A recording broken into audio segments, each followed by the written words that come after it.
Movie start होती है और हम एक लड़की को देखते हैं जिसका नाम सॉयर होता है, जो कि एक कॉलेज में सीनियर स्टूडेंट होती है। और इस टाइम जब वो रनिंग कर रही होती है तो उसके पास एक कॉल आती है। ये कॉल असल में एक इंटरव्यू के लिए होती है जिसका वो पिछले काफी अरसे से इंतजार कर रही थी। और अब इस कॉल की वजह से वो काफी खुश होती है, लेकिन इंटरव्यू के लिए उसे वॉशिंगटन जाना है। अब वॉशिंगटन उसके घर से काफी दूर होता है और इनका एक फेस्टिवल भी आने वाला था जिसमें पूरी फैमिली एक साथ मिलकर पार्टी करती है और सेलिब्रेशन करती है। इसके बाद सॉयर अपने इंटरव्यू की तैयारी करती है। इसके बाद वो अपने घर में किसी को भी बताए बगैर वॉशिंगटन के लिए अपनी गाड़ी में बैठकर निकल जाती है। लेकिन जिस रोड से उसे जाना था वहाँ इस फेस्टिवल की वजह से काफी ट्रैफिक थी, इसीलिए अब वो किसी दूसरे रास्ते से जाने का फैसला करती है और फिर वो उस दूसरे रास्ते पर आ ही जाती है जहाँ उसने जाना है। उस रास्ते से काफी आगे आने के बाद वो देखती है कि वो रास्ता तो बंद है, इसीलिए अब यहाँ वो ये फैसला करती है कि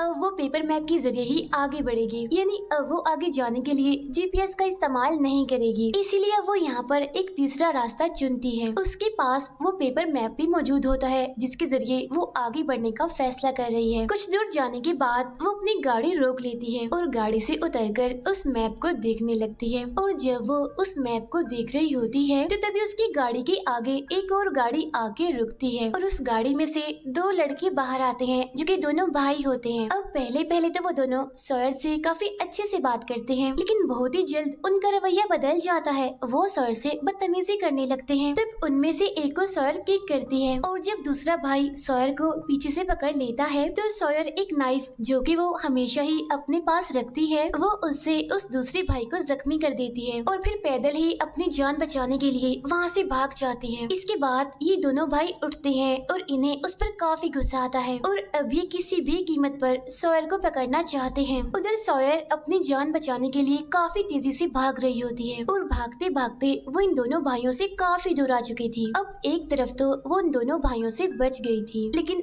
अब वो जंगल में गुम हो गई है और तो और उसकी टांग भी जख्मी होती है। अब पूरा दिन चलने के बाद वो काफी थक जाती है, इसीलिए उसे काफी प्यास भी लगती है। इसीलिए वो एक नदी के पास पहुंचती है और वहाँ से पानी पीती है, लेकिन यहाँ आते आते उसे रात हो गई थी, इसीलिए सॉयर को रात यहीं पर ही गुजारनी पड़ती है। दूसरी तरफ एक औरत पुलिस स्टेशन कॉल करती है और बताती है कि पूरा एक दिन हो गया है सड़क पर एक गाड़ी खड़ी हुई है, लेकिन उस गाड़ी के अंदर कोई भी नहीं है। इसके बाद वो पुलिस ऑफिसर जब अपनी गाड़ी लेकर वहाँ आता है तो वो देखता है कि ये गाड़ी किसी और की नहीं बल्कि सॉयर की थी। तब आसपास चेक करने पर उसे कुछ भी नहीं मिलता, लेकिन वहाँ पर कुछ निशान थे जो कि किसी को घसीटने के निशान थे। इसीलिए वो पुलिस ऑफिसर आसपास के घरों में जाता है, जहाँ पूछते पूछते वो उन भाइयों के घर भी पहुँच जाता है। यहाँ पर बड़ा भाई उस टाइम घर पर होता है और वो पुलिस ऑफिसर उससे पूछता है कि क्या तुम जानते हो कि ये गाड़ी किसकी है, लेकिन यहाँ पर वो बड़ा भाई साफ साफ इनकार कर देता है कि मैं नहीं जानता। तभी इतनी देर में दूसरा भाई भी वहाँ पर आ जाता है जिसकी टी शर्ट पर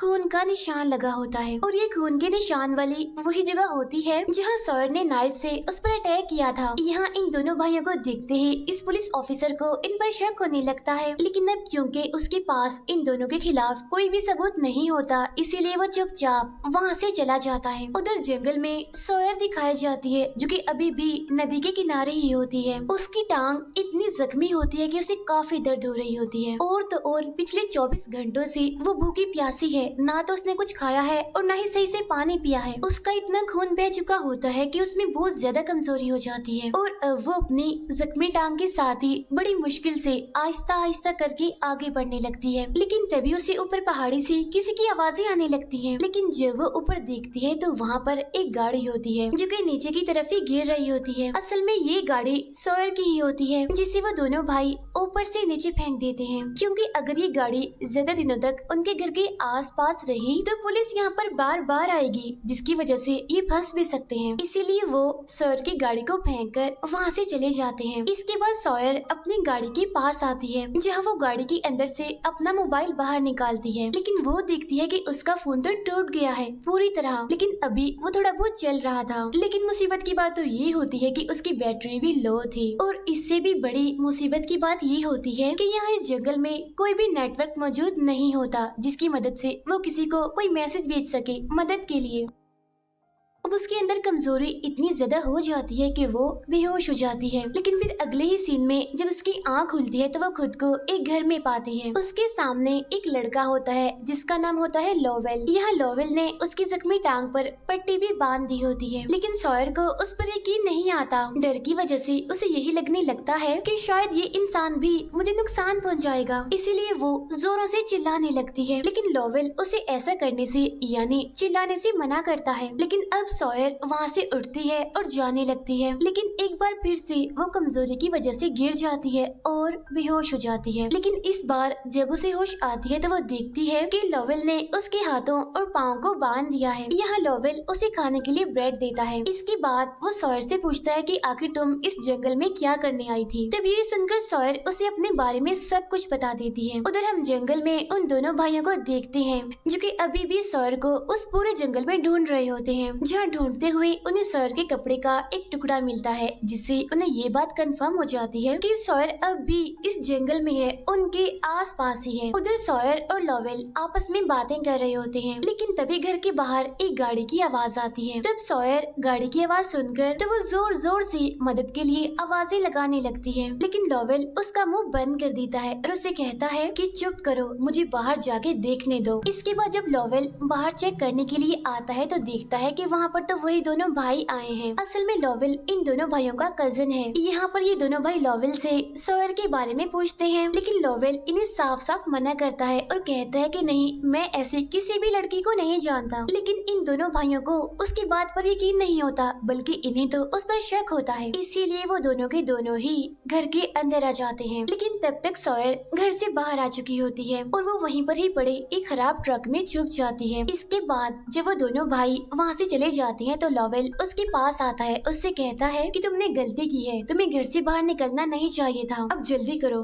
घर के अंदर आओ। असल में लोवेल एक अच्छा इंसान है और वो सॉयर को अपने कजिन से बचाना चाहता है, यानी वो इस तरह से सॉयर की मदद करना चाहता है। अब लोवेल ऐसा इसीलिए करना चाहता है क्योंकि वो जानता है कि उसके कजिन अच्छे लोग नहीं है, वो दोनों काफी खतरनाक है। इसके बाद हमें वो पुलिस ऑफिसर दिखाया जाता है, यानी जिसने सॉयर की गाड़ी को देखा था उन दोनों भाइयों के घर के बाहर। यहाँ पर उसका सीनियर ऑफिसर उससे आके पूछता है कि उस केस का क्या हुआ, उस गाड़ी के बारे में आपको कुछ पता चला कि वो किसकी है। असल में उस गाड़ी में एक लड़की थी जो कि काफी दिनों से लापता है, इसीलिए अब तुम्हें किसी भी कीमत पर उस लड़की को ढूंढना है और इस केस को सॉल्व करना है। इसके बाद अब वो पुलिस ऑफिसर दोबारा से उन दोनों भाइयों के पास जाता है। यहाँ वो उन दोनों भाइयों से कहता है कि तुमने बहुत बड़ी गलती कर दी कि उस लड़की को जाने दिया, क्योंकि ये केस काफी सीरियस है और काफी ऊपर तक जा चुका है। असल में ये पुलिस ऑफिसर भी करप्ट होता है और ये इन दोनों भाइयों के साथ मिला होता है। उधर लोवेल के घर पर सॉयर लोवेल से कहती है कि प्लीज मेरी बात मान लो और मुझे यहाँ से जाने दो, क्योंकि मुझे वॉशिंगटन जाना है, मुझे बहुत जरूरी काम है, मेरा इंटरव्यू है और अब वॉशिंगटन यहाँ से ज्यादा दूर तक नहीं रह गया। लेकिन तब यहाँ पर लोवेल कहता है लेकिन मेरे पास तो कोई भी गाड़ी नहीं है, लेकिन हाँ इस वीकेंड पर मेरे दोनों कजिन्स बाहर जाने वाले हैं किसी काम के सिलसिले में, तो इसीलिए तब उनकी गाड़ी मेरे पास होगी, तो उसी टाइम ही मैं तुम्हें कहीं पर भी छोड़ सकता हूँ। इसीलिए अब बस तुम चुपचाप सब्र करके बैठी रहो, 2-3 दिन की ही तो बात है, बस 2-3 दिन तुम इंतजार कर लो। अब यहाँ पर ये दोनों एक दूसरे से काफी फ्रेंडली हो जाते हैं। यहाँ सॉयर को भी लोवेल पर यकीन हो जाता है कि वो एक अच्छा लड़का है, इसीलिए वो उसे नुकसान पहुँचाना नहीं चाहता, बल्कि वो तो उसकी मदद करना चाहता है। अब ये दोनों ही इस घर में बड़े अच्छे से रहना शुरू कर देते हैं। यहाँ पर हमें पता चलता है कि असल में लोवेल केमिस्ट्री का एक स्टूडेंट है, इसीलिए इस टाइम वो केमिकल से कुछ बना रहा होता है और इस चीज के बारे में वो सॉयर को भी बताता है।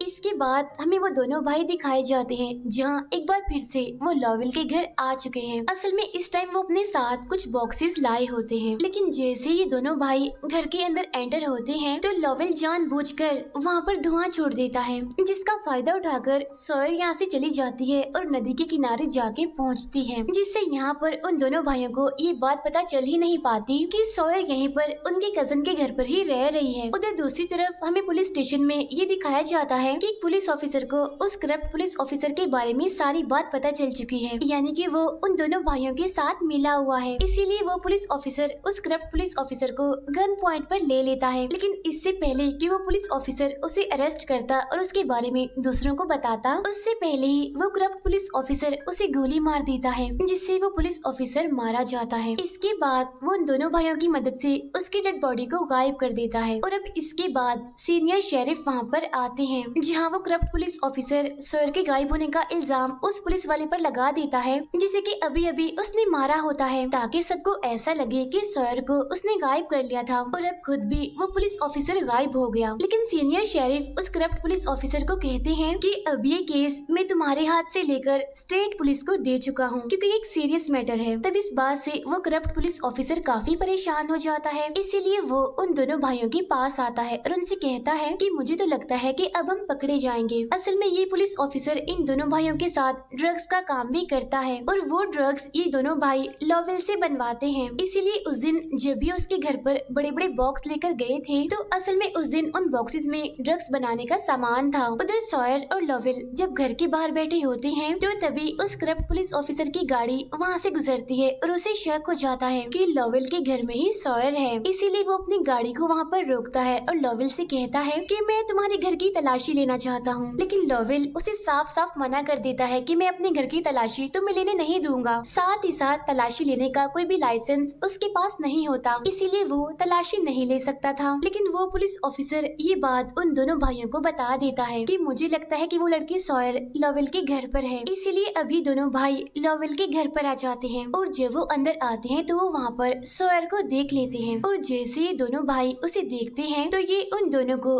यानी कि सॉयर और लॉवेल को गन पॉइंट पर ले लेते हैं। तब ये देखकर लॉवेल उनसे कहता है कि तुम नहीं जानते कि मैंने इसे अपने पास क्यों रखा हुआ है। असल में मैंने तो इसे प्रिजनर बनाकर अपने साथ रखा हुआ है, ये मेरे सारे काम करती है। इसके बाद लॉवेल सॉयर को इशारा करता है और उसे कहता है जाओ सॉयर कॉफी बनाओ। इसके बाद सॉयर कॉफी बनाने के लिए किचन में जाती है और वो कॉफी वाली मग को ओवन में रखती है और वापिस से लॉवेल के पास आ जाती है। कुछ ही देर के बाद ओवन से आवाज आती है, यानी इसका मतलब ये होता है कि कॉफी बनकर तैयार हो गई है। तब उन भाइयों में से जो छोटा भाई होता है वो ओवन के पास जाता है, लेकिन तभी उस ओवन में एक काफी बड़ा धमाका होता है, जिससे उस छोटे भाई की तो वहीं पर ही मौत हो जाती है। वहाँ पर इतना बड़ा ब्लास्ट होता है कि पूरा घर ही जल जाता है और वो सारे आके बाहर गिरते हैं और वो भी काफी जख्मी होते हैं। असल में ऐसा इसीलिए हुआ था क्योंकि कुछ टाइम पहले लॉवेल जो केमिकल अपने घर में बना रहा था, ये ब्लास्ट उसी केमिकल की वजह से ही हुआ था और इस बारे में उसने सॉयर को भी बताया था, ताकि जब भी मौका आए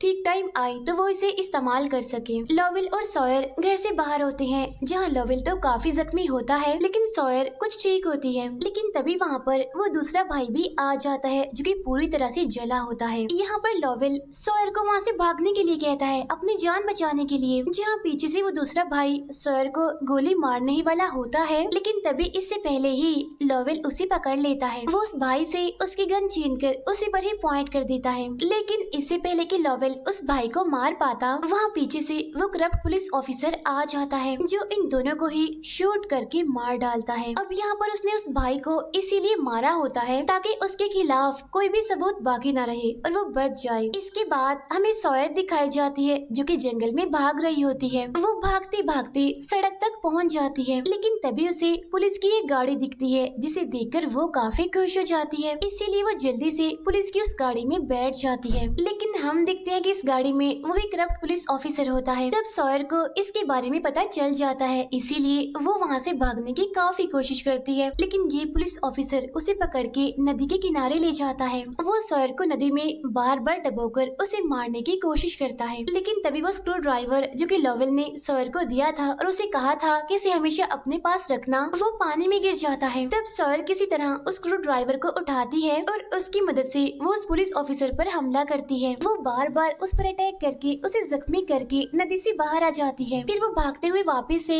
मेन रोड तक आ जाती है। यहाँ पर हम देखते हैं कि पीछे से पुलिस की बहुत सारी गाड़ियाँ आ रही हैं जो कि इसी केस की इन्हीं सॉयर के सिलसिले में ही यहाँ पर आई हैं, क्योंकि यहाँ पर पहले ही बहुत सारे मर्डर्स हो चुके हैं। साथ ही साथ एक पुलिस ऑफिसर भी गायब है और सॉयर और उसकी गाड़ी भी काफी टाइम से मिसिंग थे। अब जाहिर सी बात है कि पुलिस यहाँ पर आ गई है, तो अब इस तरह से सॉयर की जान बच गई। और अगर वो करप्ट पुलिस ऑफिसर ऑफिसर बच गया तो पुलिस उसे पकड़ लेगी। और इसी के साथ ही ये मूवी यहीं पर एंड हो जाती है। Thank you for watching.